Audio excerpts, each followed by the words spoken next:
I am so glad you convinced me that the family car should be the Defender 110.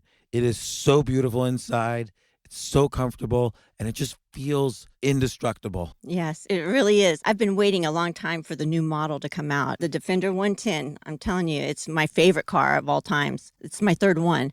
You know, I have stories of going off road. The guy managed the group. He was like, "What are you doing in this beautiful car?" I'm like, "I'm going off road." He's like, "Are you sure? Because you can use one of ours." And then they look like Mad Max cars. I'm like, "No, no, no, no, we're going to do this." And he was shocked. Wow.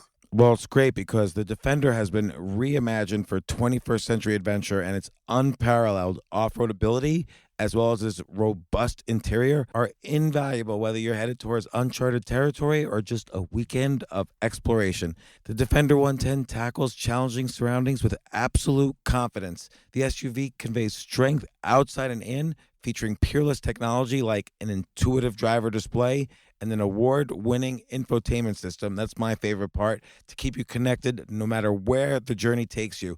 Adventure is unique to everyone, and so is the Defender. Choose from the two-door Defender 90, the four-door Defender 110, or the larger Defender 130 with the ability to seat up to 8 passengers. You'll find uncompromising performance in all three. So pack up and go even further with the Defender 110. Learn more at LandRoverUSA.com/Defender. These days, we're all investors, trying to be smart with our money despite our worst impulses. But at iShares, we believe that deep down inside of every investor is a better investor. One that's just waiting to be let out. Explore iShares ETFs and insights and let your best investor out. Visit iShares.com for more information. This isn't your average business podcast, and he's not your average host. This is the James Altucher Show. Today on the James Altucher Show. Brandon Webb, among other things, he's the CEO of an excellent news service, foreign news, defense news, military news, international news, domestic news. It's called SOFREP, SOFREP. He started the sniper school for the SEALs. Brandon Webb's also written novels about the military. He's all around jack of all trades. And his 2022 predictions came out. And again, SOFREP has people on the ground in 100 different countries, so they're an excellent source of predictions and knowledge of what's happening. And he comes on the podcast to talk about his 2022 predictions, and here he is.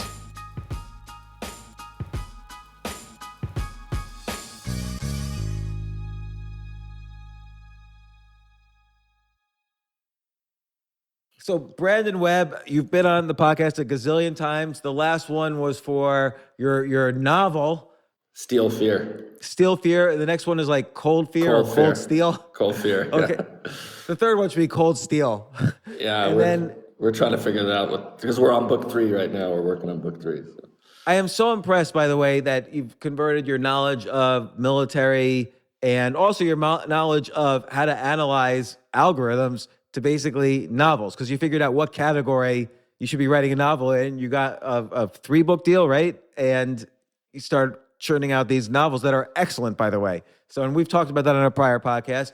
We've also talked about, being a Navy SEAL. You set up the SEALs sniper school, which, the guy that the movie American Sniper is about, graduated from that school. And you've written a bunch of books about that. But also, you were the founder and I guess CEO of SOFREP, which is foreign policy news, defense news, of course, military news.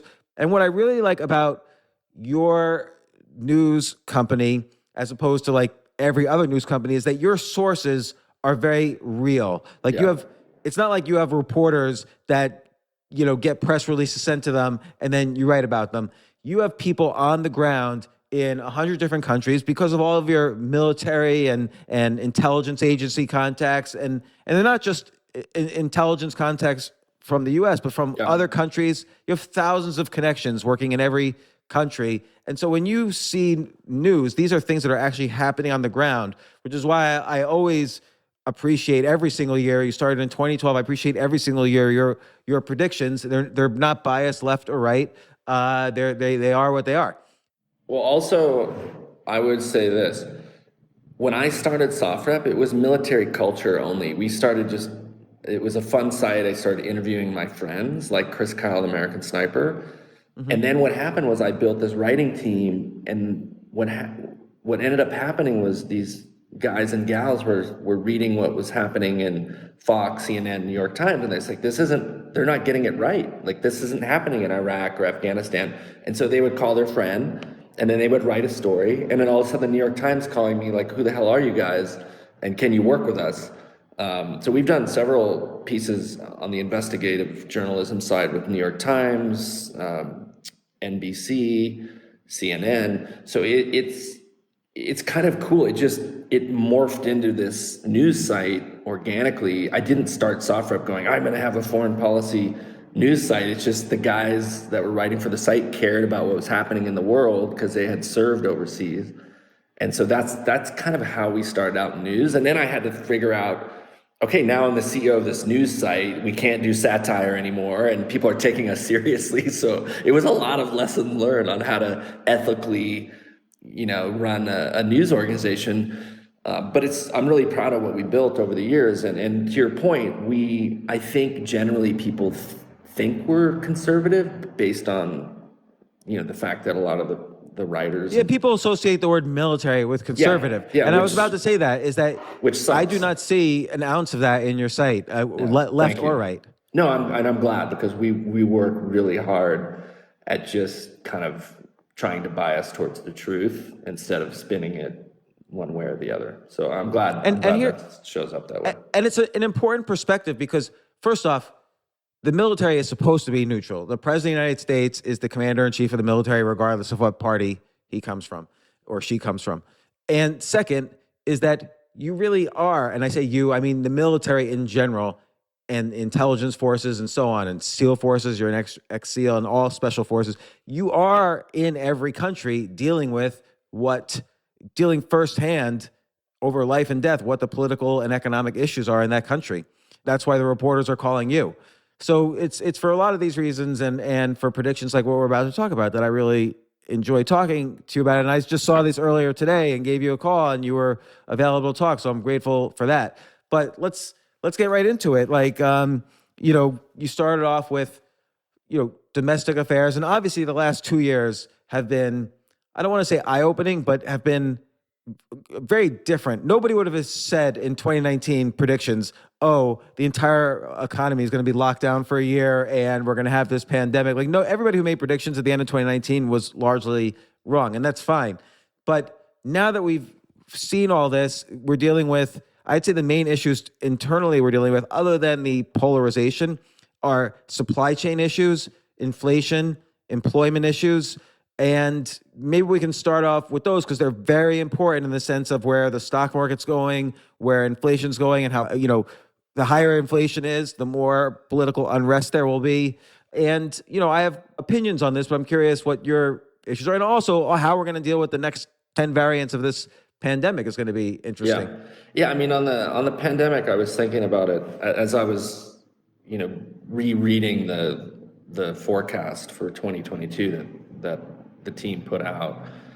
I was thinking, okay, this is just something we're living with now for the foreseeable future. I think like we're going to have probably a national vaccine pass like they do in Switzerland. I actually have my Swiss vaccine card on an app, but I just can't. Like, you think, is this just going to be over and we're going to get rid of the masks? Like, I just don't see that happening. I feel like it's here to stay. Like, this kind of pandemic lifestyle isn't going anywhere. Hopefully we get smarter and it becomes more convenient.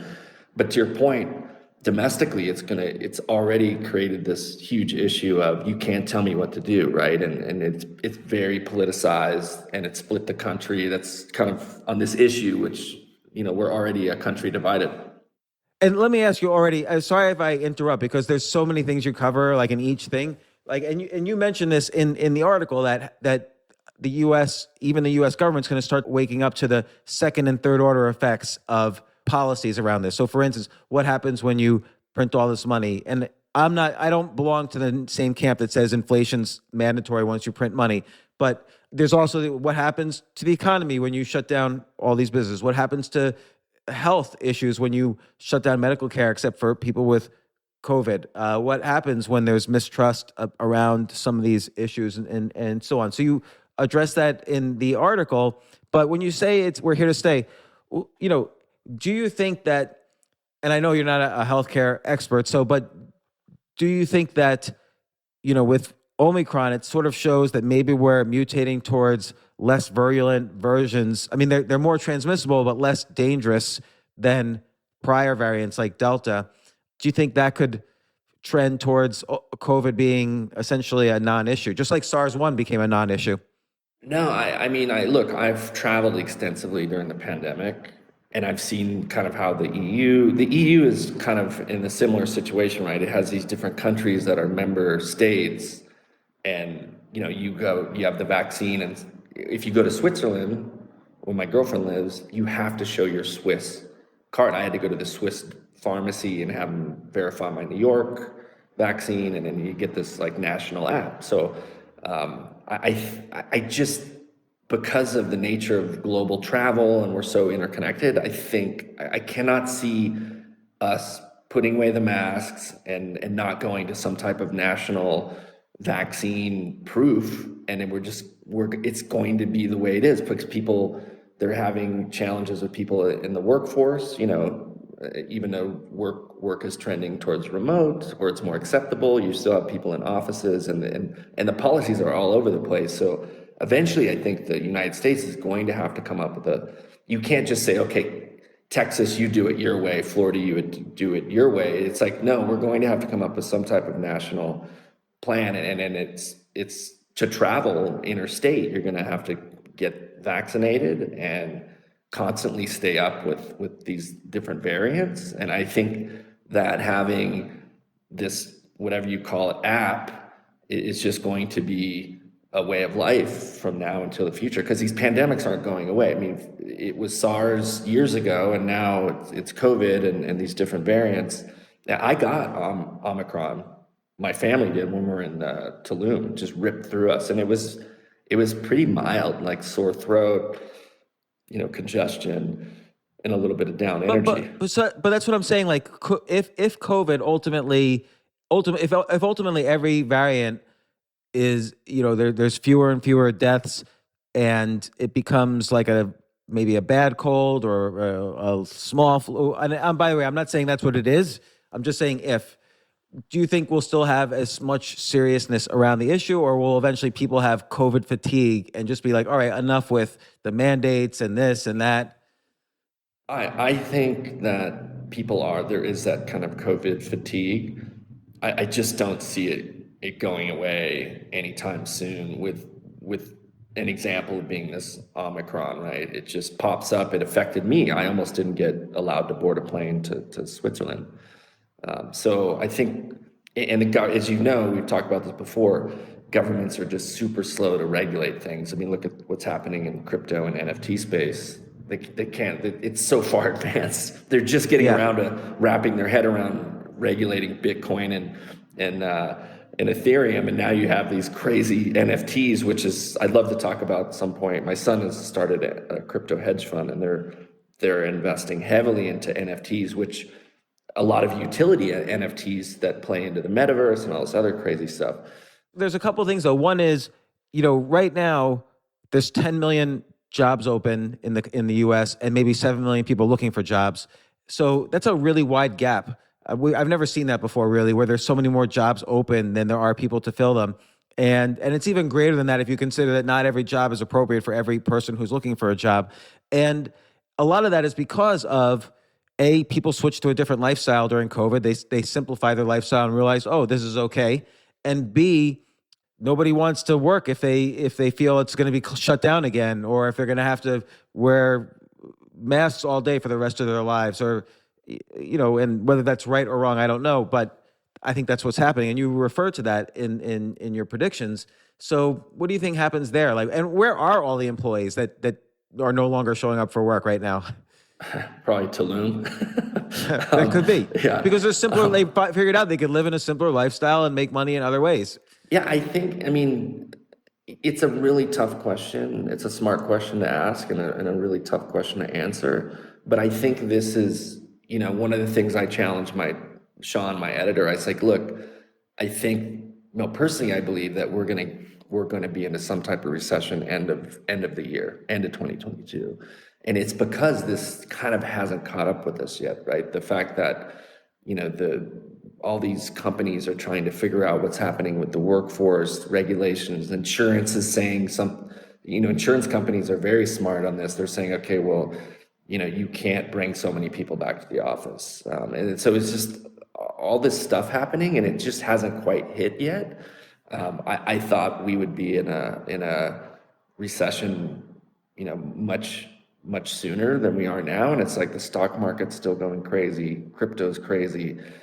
It's hard to be in a recession when there is a lot of money circulating because, $1 of money circulates maybe 5 to 10 times, meaning you buy something and the person you give it to, he buys something and on and on. So $1 printed is worth $5 of GDP. And I also, to your point, I don't know how the government is tracking the employment data because I do know that a lot of people are working freelance, way more freelancers out there, and they prefer to freelance as opposed to becoming a W-2. So I don't know if that's skewing the employment data or not. That's a great point because, in 2020, 55 million people were laid off from their jobs. So it makes much more sense for someone as a lifestyle strategy to say, you know what, it's a little, it used to be considered more safe to work for a company, might be more safe to work freelance. And you're right, I do not think the government tracks those numbers as much because it's not the same thing with the W-9s and it's a little harder to track. Everybody does something different. Yeah, so that's an interesting point. I would say this too about it's interesting. I just graduated this Harvard Business School program for entrepreneurs, and I would just grind on the economics professor who is amazing. But I would say, how come more economists and organizations don't make bets or predict the future? It's hard to find people that are willing to put a little skin in the game and make a prediction. So it's something I'm glad we're doing. The other thing I wanted, it's just totally unrelated, but we are one of the first news outlets to use an artificial intelligence writer. We pay for a service. It's powered by GPT-3, which I think is one of the most powerful AI engines. Yeah.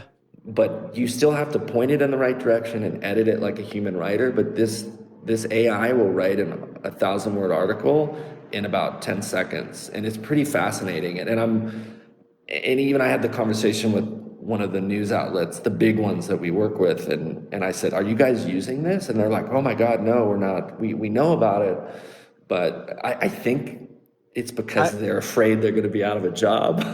I gotta tell you something. So I had someone who's been on this podcast a lot, Paulo. I don't know if we've said his last name, so I won't say his last name. But he fed 1,500 of my blog posts into GPT-3, and he said, "Give me a title." And I said, 10 ways to stop being a loser. And, which is kind of my style of title. Number 4, stop reading my blog posts. So it generated the article, and that was number 4. And it says, stop reading my blog posts. You don't have to read this. I'm writing this for myself. I write it so that I can be honest with myself. But if you want to be honest with yourself, then don't read this. And that's pretty good. I don't remember ever writing anything like that. So it's pretty good capturing my way of thinking. No, it's fascinating. So how many articles does the AI write for your site? Oh, now probably 5 a week minimum. That's interesting. I'll send you the first article we wrote. It's like introduce it to our subscribers. Was okay. Why should you write for SoftRep? And it wrote this in a similar style than I think I can't remember if it was the Daily Beast or one of the news outlets in the UK used GPT-3, but we did similar, and we gave it a funny name. We named it TARS after the U.S. Marine Corps robot in the movie Interstellar with Matthew McConaughey. Just to kind of give it some character, and it was well received. People were like, "Wow, this is crazy," and it's kind of cool. So you do think the government will get a little bit more strict on whatever mandates they currently have. Like the trend is that they're going, again, for people listening, whether or not this is correct, right, or wrong that they should do this, you feel that's the trend that is going to be happening. And look, can you buck the system and live in your off the grid in Texas or Montana? Yeah, but if you're going to function in the modern America, you're going to have to be vaccinated. You're going to have to download the latest, if it's maybe it's state by state or a federal app, like a vaccine app. But even to travel to Europe now, it's for Americans, it's becoming, it's almost impossible to travel unless you're vaccinated, in my experience. Right now America's polarized around these issues. Does this polarization get violent or get more extreme? Yes, I think that unfortunately, the fact that the U.S. kind of overextended itself the last 20 years on this war on terror, we are fatigued. We have like war fatigue. I do think Biden has made a lot of good choices, but also signaling Putin and Xi Jinping in China that, look, the U.S. is kind of like stepping back, focusing internally, and you're going to see a much more emboldened Russia, China, Iran, North Korea. And I think that in the future, the world in general is going to be a little bit more unstable, which sucks, to put it plainly. And then domestically, we have big problems at home, and we are a nation divided. We've seen just how COVID and the vaccine is dividing us and been highly politicized. So I personally think we need like massive political reform in America. I still just blows my mind that we can bank on our phone, but we can't vote by phone. Like, that's just crazy to me. We're filling in little bubbles, it's just. What is the outcome of that? Like, what is everybody just going to have, everybody who's against mandates, which is like half the country, it's like a 50-50 thing. Is this going to be just like, hey, buckle up and do this, and there's not going to be any resistance? Or what's the dangers of an increasing trend towards regulation around this? Well, I think that, I think the regulation, people are just going to get to the point where they're just going to have to go, okay, this is the way it is.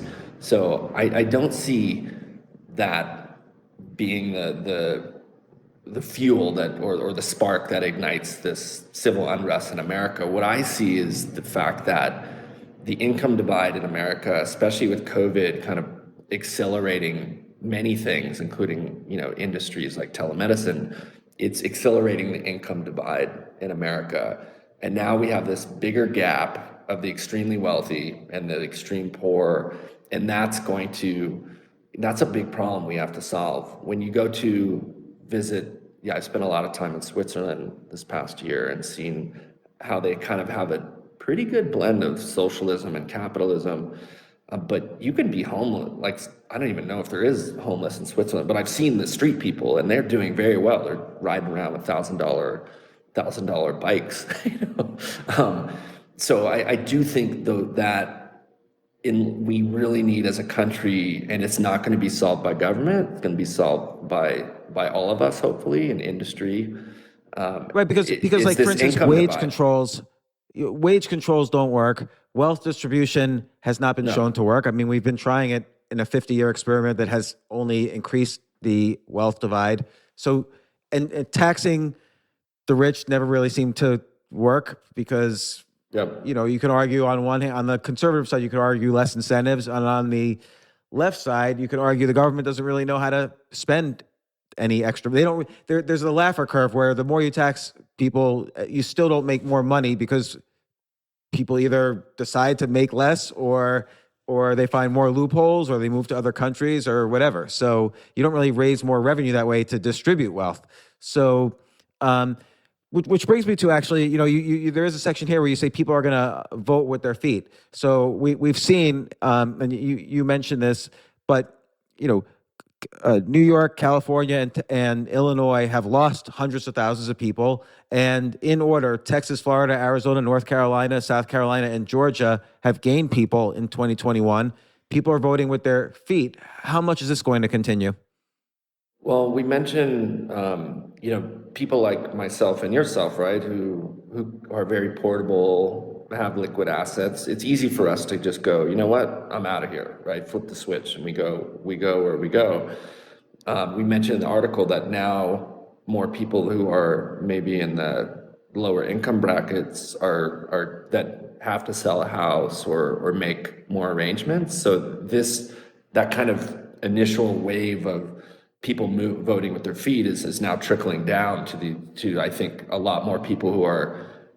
It takes more planning and preparation for them to move. So I do think that will continue more and more in 2022. Just more, you're going to see it at the lower income levels, to put it simply. What about the higher income levels? Because you see, like, for instance, in New York City bankers, they don't have to stay in New York City anymore. That's an interesting one, because I'm in Young Presidents Organization, and I have friends who are doing very well, and they're not leaving the city because at least in my small group, a lot of it's spouse driven. Their spouses don't want to leave New York. They're like, we love the city. We can still go on our summer holiday. We have the place in the Hamptons. We can go to Europe. So that, at least in my circle, that's largely driven by everyone I know that stayed. It's been because, well, my wife likes it here, the big city. And you and I have talked about this before. Specifically, New York is going through a big transformation, and it'll be a different New York in the next decade for sure. So, but this is related to the whole country. Like, we've seen two issues or three issues really affect the economy in the past year or even few months. One is, well, let's just deal with them one at a time. So, supply chain issues. There's all these boats lining up to get into the country, and I guess because also China now is slow. I don't even know, what are the supply chain issues? I mean, and I'd love to come back to the domestic stuff, because I think we're going to see a lot of changes with the way we police. But to answer your question, that from my experience, the supply chain issues are what people experience, and myself included. I sold a business that had a supply chain. Our e-commerce subscription box business got hit massively, and it was because at least how I was affected, my shipping rates, I had no net terms. It went to net zero. Suppliers, all of our Asia suppliers dried up. So I think now people are seeing this, and I was able to talk to the COO at Nissan when I graduated the last week of that Harvard program. We were able to Zoom with the COO, and he was saying even Nissan now is looking to go more regional, to have more regional suppliers, to kind of de-risk having these long distance supply chains that are probably going to be continuously at risk. And people realize that, even especially in America, we wake up and realize that we've exported 90% of the drug manufacturing to China. Probably not a smart idea. Yeah, so you see that shifting more towards domestic production, or at least diversified among many countries and not just China. Yeah, for sure. But at the moment, though, away from what China. is the supply chain issue right now? Like, is it because China is not producing fast enough, or like, what are we missing? What's missing in the supply chain link right now? Well, I've traveled the last 4 or 5 months all over Europe and back to the US, and what I'm hearing from my YPO group, and these are executives of businesses in the US and Europe, it's everyone's backed up. You had this kind of timeout for a year plus with COVID, where everything just shut down, and now it's like the engine's starting up again. And at the same time, people are trying to hedge and change suppliers, but they're just kind of trying to get caught up. And so you just have, it's basic supply and demand. There's just not enough supply. Everyone will start making masks, and it's like, okay, now how do we get even luggage, right? Right. So like, nobody bought luggage for a year, and now they need twice as much luggage, but those factories haven't even like geared up for. Or a great example might be housing. Yeah. Like, it requires lumber to build houses. And for a year, nobody was building a new house. Now twice as many people are building houses, but we don't even have 1x back Yeah. in shape yet. Yeah. And one thing this is leading to is, okay, well, when there's low supply and higher demand, is economics 101, is higher prices. So we're seeing Yeah. inflation based on supply chain, and we're also seeing inflation based on, or theoretically based on, the Federal Reserve, quote unquote, printing more money or borrowing more money.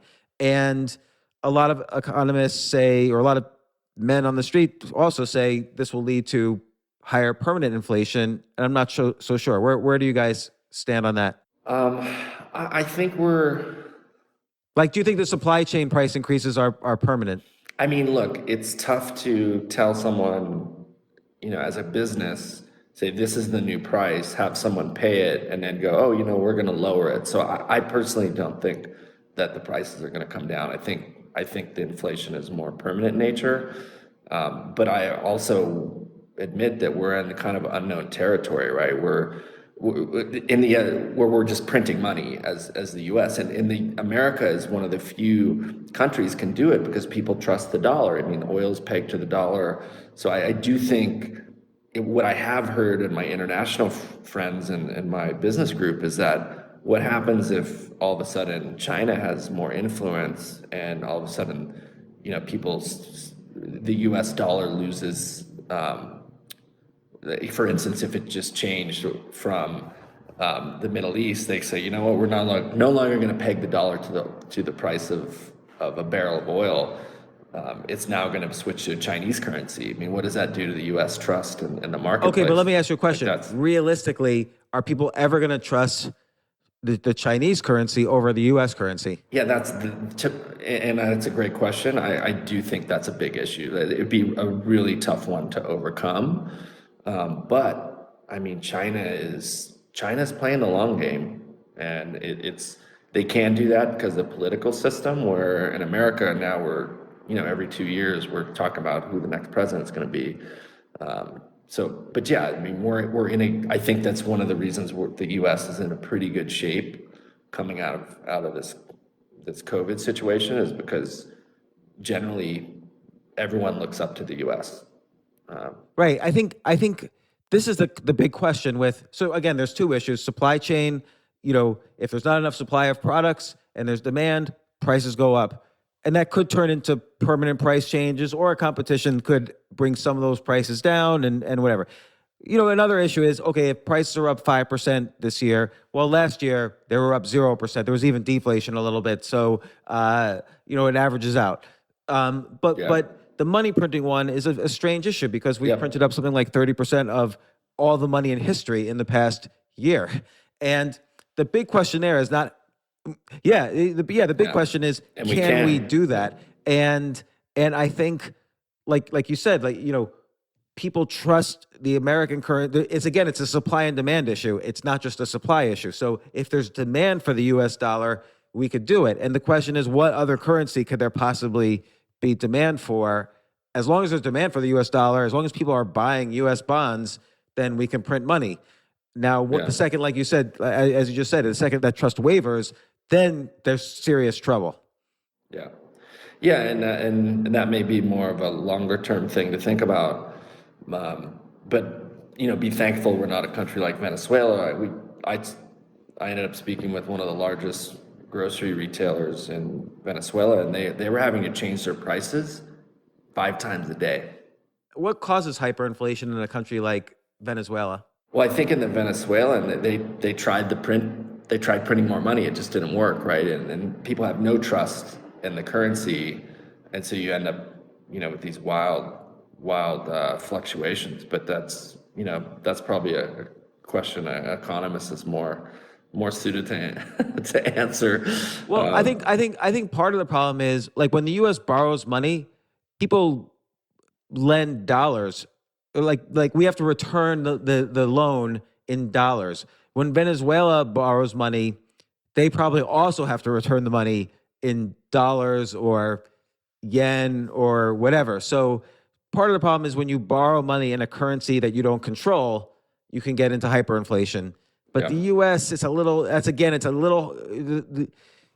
of things have to go wrong for the U.S. to A, have to borrow money in a currency not their own, and B, people have to lose faith in the US currency for, that to collapse. So Yeah. I'm not as much a money supply theorist as some economists are with inflation. Now, by the way, also, people should note inflation is not necessarily bad for society. Hyperinflation is, like we mentioned with Venezuela. If you have to increase your prices 5 times a day, that's a severe problem. But since inflation started, let's say we went over off the gold standard in 1971, yeah, America's created the internet, the web. We've sent rockets to the moon. We've built trillions of dollars of wealth. So it's not necessarily a massively bad thing. And also, like in Latin America specifically, like if you're in Argentina, the U.S. powers that economy. Most people I know, they borrow in the local currency, convert to dollar as quick as possible. So these Latin American economies are very vested in the dollar as well, and I think that's other places around the world, but again, I don't think it's at risk anytime soon. I think in general, while there might be inflation and the supply chain thing is going to take a while to unravel, you do kind of predict that it'll slow economic growth but not trigger a recession, and that in general the US government kind of survives all of these types of shocks.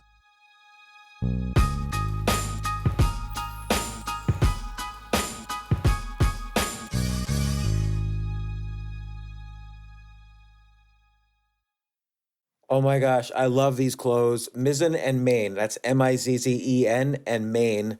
It really is the most comfortable work clothes. Travel clothes. I had to travel this whole week. I'm traveling for a week and a half, and I just took Mizzen and Main clothes with me. Close out 2023 in style with comfortable, breathable, packable, and machine washable pieces from Mizzen and Main. As you wrap up your year-end goals, enjoy a Mizzen and Main dress shirt that you can wear confidently. I like that they've very, very just nice, solid colors. I don't really like to get all fancy in patterns and everything, although they do have some pattern shirts, but very comfortable clothes, stretchable pants. It's just super comfortable, but they look professional, and you can wear them casually or professionally. I like some of their flannel shirts or untuck shirts. I love untuck. I never tuck in. So again, whether you're shopping for a special someone or giving yourself the gift you really want, I just buy myself gifts. Mizzen and Main is the perfect gift for any guy who works, travels, and or cares about looking and feeling great. As you could tell by my many photos across the internet, I care about looking fantastic. I'm practically a model. And let's be honest, every guy loves to look great. So again, shop now at mizzenandmain.com and save 20% when you spend $130 or more using promo code James. That's promo code James at Mizzen and Main, Mizzen and Main.com.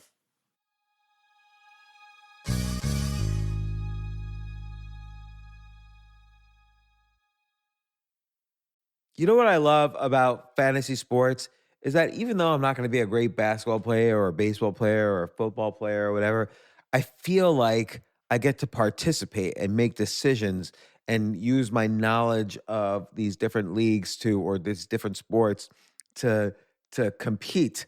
So it's like I can pick my team or I can pick my favorite players, and I could use my knowledge to make predictions and maybe even make money. So with the basketball season here, you can now pick combo projections across football and basketball from the Specials League on Prize Picks. This is a league created specifically for combo projections that include two or more players from different sports or leagues. Want to play alongside some of Prize Picks' favorite players like rapper Meek Mill and comedian Andrew Schultz, who's also been a guest on this podcast, and I've been a guest on his? You can now find community plays under the promos tab of the app to view entries for some of the biggest names in the Prize Picks community each week. Look, Prize Picks even offers a reboot policy so that your entries stay in play even if one of your players gets injured. For football and basketball games, if you have a player who exits the game in the first half and does not return in the second, that player is rebooted. Prize Picks is the only daily fantasy sports platform with an injury insurance policy. What? So I love playing it. I love anywhere where I can use analytical ability with my interests to demonstrate some skill and maybe make some money, and I like the game-like aspect. I do wish they had chess as a category on prizepicks.com, but I'll settle for what they've got. Maybe I should make my own fantasy chess league. But in any case, I love Prize Picks. Go to prizepicks.com/James. Use code James for a first deposit match up to $100. That's the easiest $100 you're ever going to make. So that's prizepicks.com/James and use code James. Daily fantasy sports made easy.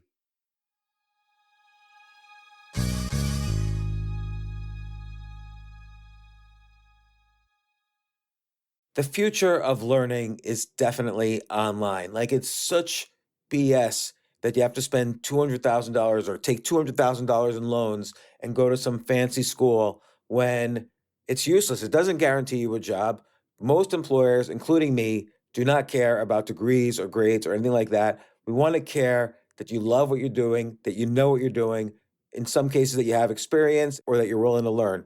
But people in general love learning and are curious. Like, the key to success is curiosity.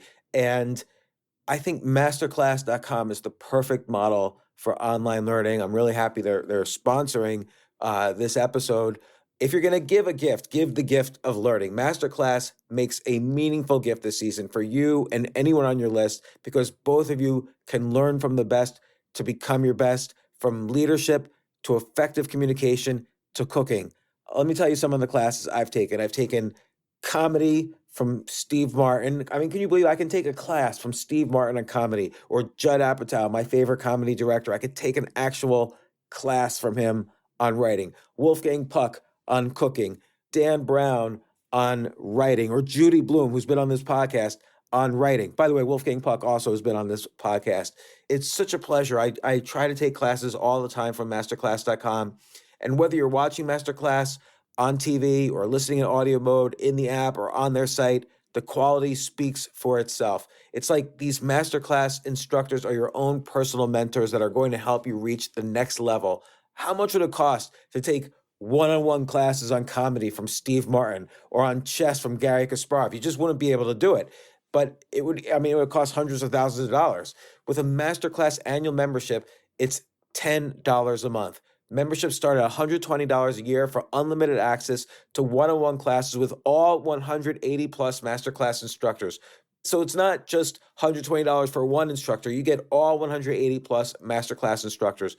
Boost your confidence and find practical takeaways you can apply to your life and at work. And if you own a business or are a team leader, use Masterclass to empower and create future-ready employees and leaders. That's the real education in today's world.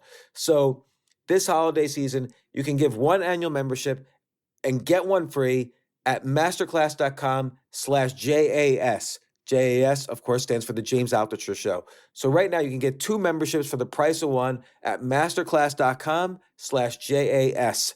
Masterclass.com/JAS. Offer terms apply.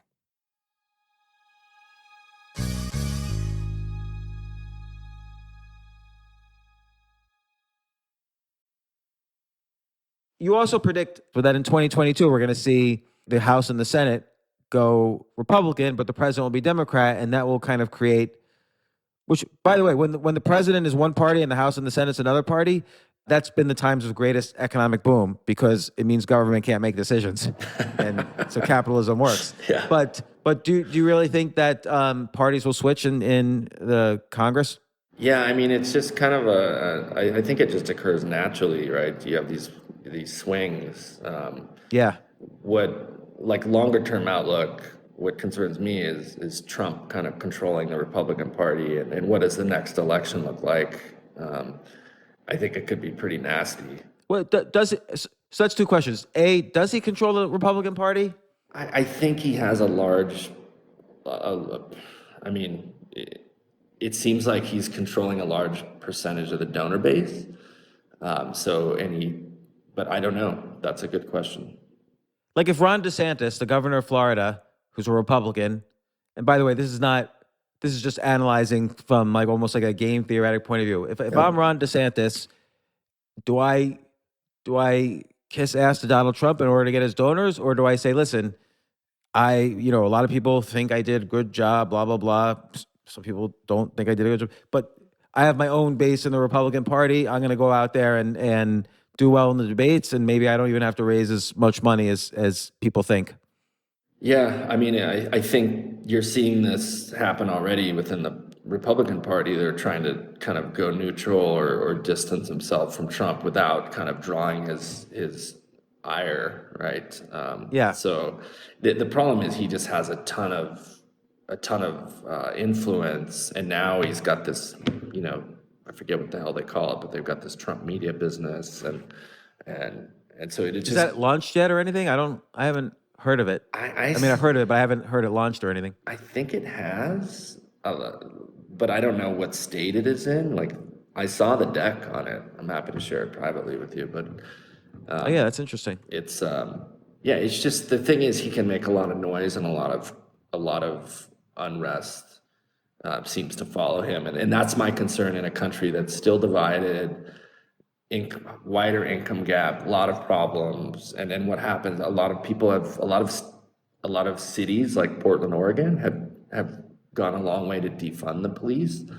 I do believe that we need a good police force. I also would agree with the sentiment that the culture, a lot of police culture had needed to change. I was arrested as a young 20-year-old Navy SEAL. I've been through the system. It's not nice, and I can only imagine someone, a minority going through the same process, what their experience was. But anyway, yeah, it's something that just concerns me looking towards the next presidential election. It just seems like all the dry tinder is there, and it could just go. So a lot of this also will be related to what's going on in the economies and politics of other countries. So like starting with Europe is like all shut down right now because of Omicron. How much can they do that without their economy totally collapsing? Yeah, I mean, I don't think that, I mean, the EU has a lot of problems to solve. But yeah, I don't really have a fleshed out opinion on that, other than that it has to, like, you can only, especially in most of the EU states, they have big social programs, right? They're spending massively. And so how long can they do that before they have to kind of kickstart the economies again? That would be my question. And the EU is not allowed to print money the way the US is. They have to issue debt beforehand. But what about other issues in Europe? Like, for instance, is Russia going to invade the Ukraine? I mean, look, I've talked about this over the last year. I think what people don't understand is Ukraine is very historically significant to Russia. At one time, I think Kiev was the capital of Russia, right? Oh, I didn't know that. And it's, when you look at how Putin is very nationalistic. If you work for if you have a secure, like, clearance related job in Russia, and you quit tomorrow, you can't even leave the country and get a passport, I think, for 5 years, something like that. So he's very nationalistic. When you look at the media constantly feeds to the kind of Russian-based population, like, look, America's a mess. Look at all the unrest. You have Chewbacca and Duck Dynasty invading the capital. He's constantly, like, feeding this, how Russia is so good. And so I think, Putin's biggest concern, and we mentioned it in the article, is that Ukraine doesn't become part of the EU or join NATO. And so I think an easy one to kind of, an easy trade would be just for the EU and America to say, okay, look, not gonna allow Ukraine to join NATO, and kind of get Putin to back off. But the thought experiment is, look at what happened to Crimea. He just took it, and nobody kind of did anything, and it's an afterthought now. And I think the same could be done with Ukraine. I do not think America is going to go to war over Russia just taking Ukraine, which has this historical significance. I think Putin can make a big argument that says, look, this is part of Russia. It's important to our history and our culture, and he could do it, especially with the U.S. coming off this 20 years of spreading itself too thin all over the globe fighting these wars. Nothing, Right, like, I nobody can't does anything imagine. about it. Like, what are they going to do Right. about it? Will Europe want to do anything about it? No, Europe, and we wrote an article, actually, Hunter, my son, wrote this article about a study that Rand did with these war games and using artificial intelligence. They war gamed if Putin invaded Western Europe, and Europe loses every time. And so Putin knows this. You know, if we're writing about, he knows about this. And so I just think it's Ukraine. I love Ukraine. I have tons of friends in Ukraine. I've been to Kiev many times. We have an advertising agency we work with out of Kiev. And I just think that if he did annex Ukraine, Europe wouldn't give a shit, to be honest. And America's like shrugging their shoulders, like, we got problems at home. So I do think that it's a possibility, but more likely scenario is what we talked about in our prediction for 2022, is that, you know, Europe and America just kind of back off the whole NATO thing with Ukraine, and that kind of lets things subside a bit. I don't think Putin has any interest in, you know, following Hitler's playbook and invading Western Europe. But in his kind of what we've seen, how he manages things internally, the annexation of Ukraine is possible and could be a big important thing for him, because when you look at where he's at in his stage of life, he's in that kind of legacy zone. It's like, what legacy is he going to live, and how is he thinking about his legacy? And that, you know, that kind of plays into it as well. You know, that's a very interesting way to look at it. Like, okay, he's in this legacy zone. If he invades Ukraine and it causes a problem, that's what he's going to be remembered for. And so the question is, does he kind of have a soft landing here, where maybe he builds very tight economic relations with them as opposed to just militarily annexing them? Or does he say, you know, Russia has to be restored to its old glory and basically own everything around it? And does he annex them? Yeah, no, that's the question. And I've talked about it with my Ukrainian friends, and they're like, yeah, it's a risk. And what do you think? How do you think Ukraine will respond? I don't think they could do anything. They can't stand up to Russia's military power. Not a chance. I mean, they're fighting these, you know, the small kind of skirmishes along the border. Like, well, what does it mean? Let's say Russia does take over Ukraine. Will the life of the average Ukrainian citizen be worse or not change? I think so. I think so, because right now Ukrainians have access to the EU. They have pretty much free travel, relatively unrestricted. Now that all goes away.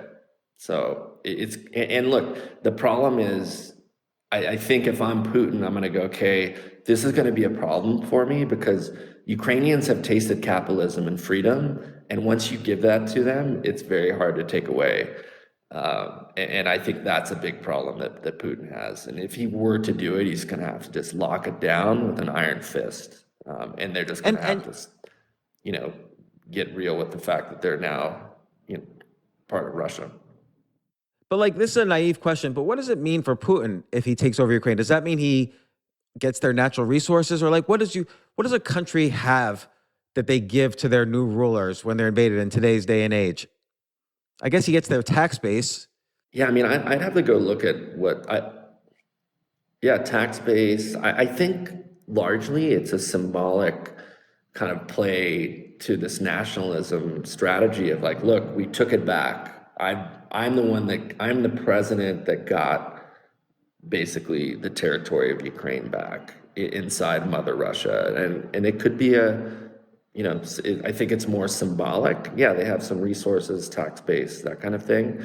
But Putin's going to have a big problem on his hands, because a lot of these young, you know, it's like what happened in Hungary after World War II. You know, the people that wanted freedom left. You know, I know. It's actually my girlfriend's stepfather was on the national water polo team, and the moment he could, he jumped ship to Switzerland. So now this leads to China. So China, obviously, there's been a lot of tensions around Taiwan. Does China invade Taiwan?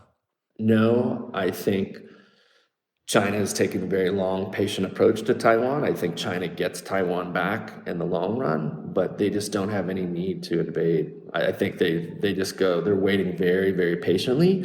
I think they rattle the saber of Taiwan to distract the media and heads of state, to draw their attention maybe away from the fact that China has a big housing bubble that they're dealing with right now. And so I think Taiwan, That's very interesting. relatively low risk. China invades. So like for instance, 31 countries are doing military games around Taiwan right now, including the U.S., in anticipation of, or at least in warning of, China potentially invading Taiwan. But you're saying that this is kind of a distraction while China deals with its economic issues. Like their largest real estate company, I guess named Evergrande, is going bankrupt. And what's going on economically in China? Yeah, well, I mean, that's a tough one to answer other than what we know that and can access through our own media sources. But I have friends in China, and they've kind of helped me shape this opinion of, no, China doesn't want to invade Taiwan. They're going to get it eventually, and they know it. They're just waiting patiently.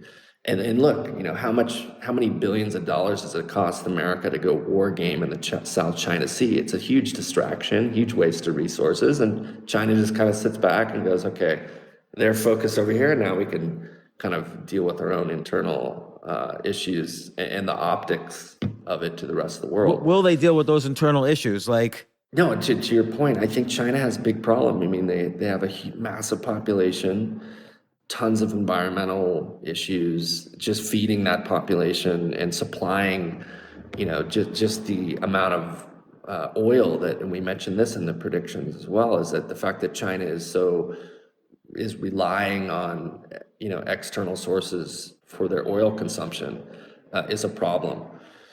And I think China has, as much as the US has its own issues around trust with this kind of schizophrenic foreign policy that's happened the last 20 years.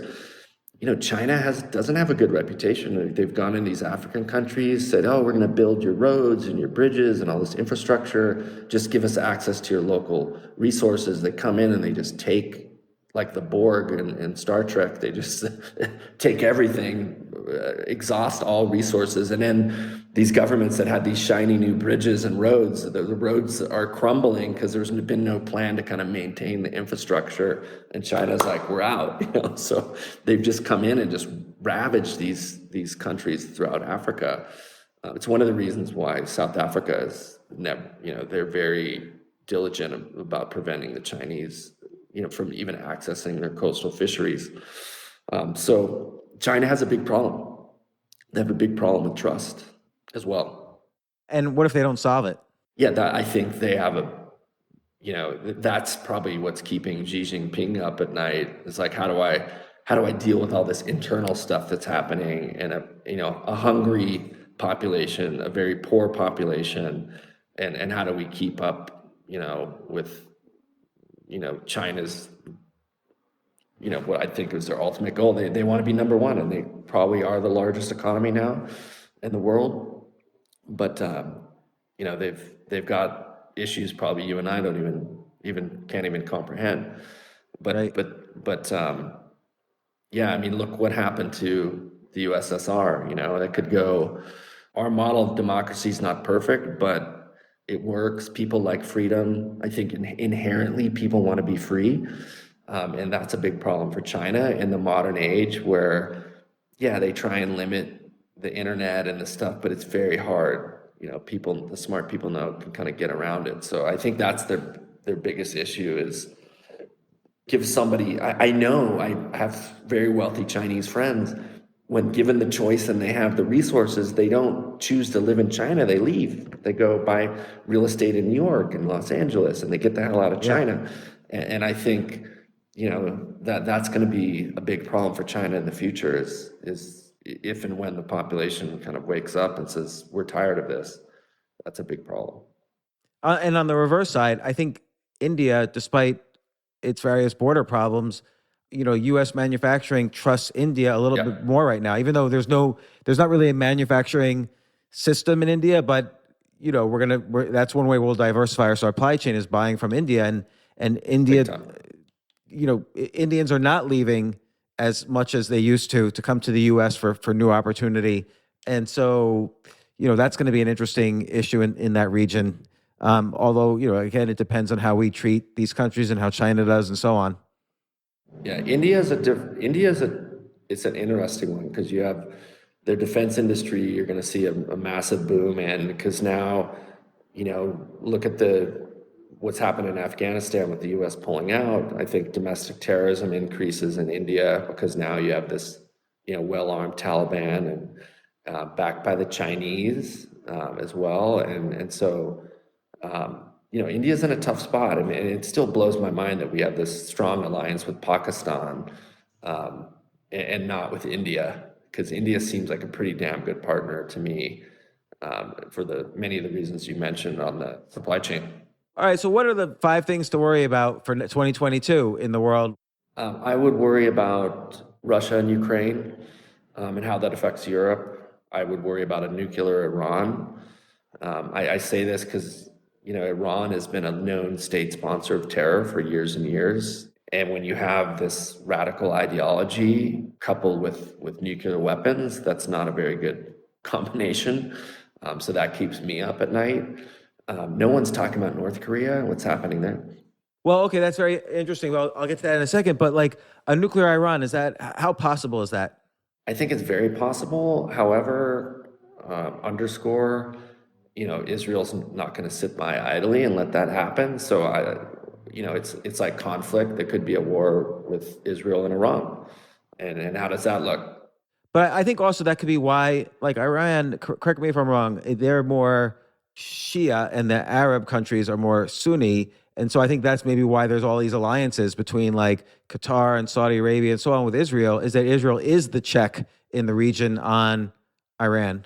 Yeah. So perhaps that's happening naturally. Yes, but the point is America largely destabilized Iraq. Iran has more influence, pretty much running a proxy government in Iraq. But, just regional stability and the fact that we still are heavily relying on oil coming out of the region. And so what is that? How does that affect the world, right? I don't think the U.S. has an appetite to go to war, but we may just be drug into that conflict, given everything you just mentioned with the alliances. So, but that keeps me up at night. That's a very real problem. And if I'm Iran, I'm going to be a little bit more emboldened, knowing that kind of Biden is looking inward, and the U.S. doesn't have a big appetite for a big conflict. So, if it was a time to do anything, it would be now. But that's probably the number one thing I think about when I think about global stability is what happens if Iran goes nuclear, Israel goes to war, and just kind of like how does the rest of the world look at what's going on in the region? Because it's when you travel enough, you realize it's very close to Europe, right? The Middle East. It's not as far away as people think. What else? It's hard for me to come up with 5, but those are the but that's a pretty serious one. And I wonder, my gut tells me is that, I mean, Israel's never quote unquote gone to war. They've fought wars like when they've been attacked, but they've never really gone to war. Although with Iran, in the past, they've attacked facilities that they felt were building nuclear weapons, and they have an extremely good intelligence force. And now that they have all these alliances with the other Arab nations, my guess is Israel's being relied on as the checks and balance on Iran. And I think that is a big worry, but my guess is somehow or other that balance holds because of Israel and because of its new alliances with the other Arab nations. I hope. Yeah, and then I'd say another big concern for me is just civil unrest at home. How does America kind of deal with these issues of racial tension, social, like economic disparity, and those types of things, which are very real problems. Like, we live in a great country and have it's a rich country by all means, but we still can't afford to pay. A trip to the emergency room shouldn't bankrupt a middle-class family. And largely the middle class is vanishing anyway, but that's a big problem, healthcare, education, civil unrest. What's one optimistic thing you think will be 2020? Let's close on a note of optimism. Yeah, which I like. I am an optimist. Look, I think artificial intelligence, the fact that we do have these problems in America has been we have a ton of smart people to kind of figure this out. And the fact that, I'm a member of this Young Presidents Organization. It's 26,000 executives globally, and we're all having this conversation about how do we, as industry and business, leaders in business, how do we help solve the problems of the world and the problems of America? So it's no longer, heads of big corporations sticking their head in their own P&L and not giving a shit about the rest of the world. I think and it's why you're seeing now a lot of businesses take up these social causes and environmental initiatives, because we know we have these problems to solve, and the government is not going to solve them alone. That industry has to pitch in. So I think I'm very optimistic about that. Having been a parent to Gen Z kids, I'm very optimistic on their approach and how empathetic they are to the world, how my kids all carry reusable bottles. Gen Z is a great generation, and I think with artificial intelligence and the technology emerging around it, the fact that the metaverse are creating, it's like could double or triple the global economy just with crypto and all these currencies. I am very optimistic, especially around artificial intelligence. Let me, and I know this is not your area of expertise, but let me ask you about the metaverse. Like, you and I don't feel like I'm ever going to hang out in the metaverse. Like, who, other than for, like, I don't like things. And by the way, I'm a believer in the rise of things like the metaverse and NFTs and so on, but maybe for different reasons than most. But why would someone use the metaverse other than, I don't like things where the only use is to make money. So, like, what are some real world use cases of the metaverse? Well, and it's fine if gaming is the no, use case, but I think gaming is a top use case. I know guys in their 40s, my age, that are playing Call of Duty for 8 hours a day. They're in these groups, and that's a form of escapism. They're in this other world, and I think the metaverse. One of the best books that I've read on is Ready Player One. As people are escaping to this world and to live it out. And look, if I could jump into an avatar and hop in my spaceship and go conquer and explore galaxies, that sounds pretty exciting. That might suck me back into gaming. Yeah.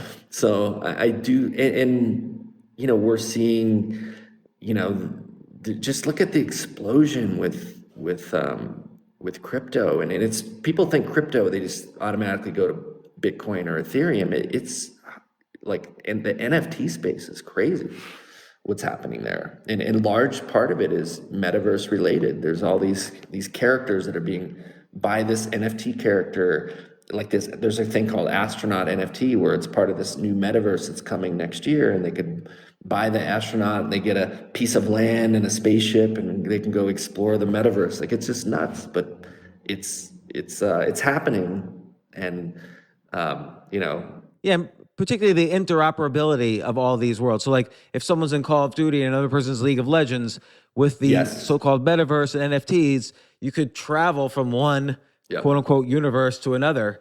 And these games have never had that kind of interoperability. And, now Facebook's argument is that people are going to start using the metaverse for remote work. So you could have meetings in what seems like a real world place as opposed to Zoom. Which is kind of like the Ready Player One. If anyone wants to see an example, read the book Ready Player One, because they go to school in the metaverse.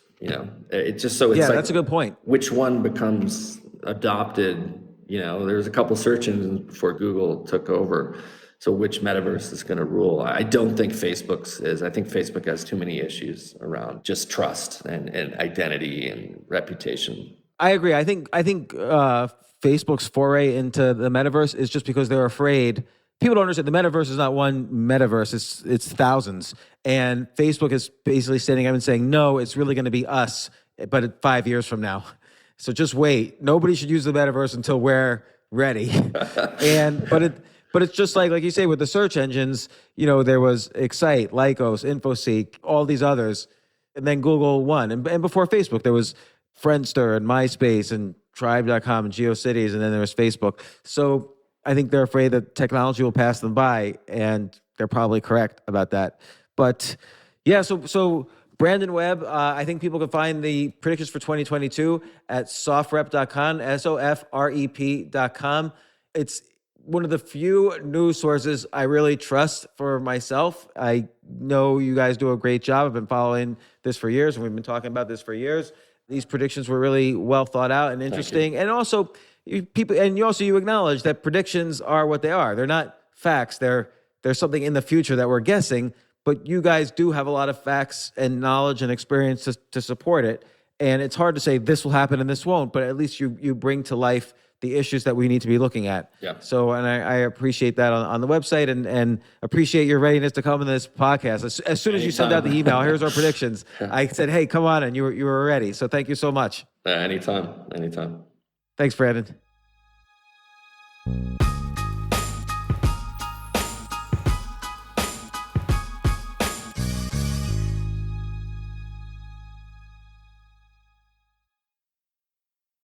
Entresto, sacubitril valsartan tablets, is the #1 heart failure brand prescribed by cardiologists and has helped over 1 million people with heart failure.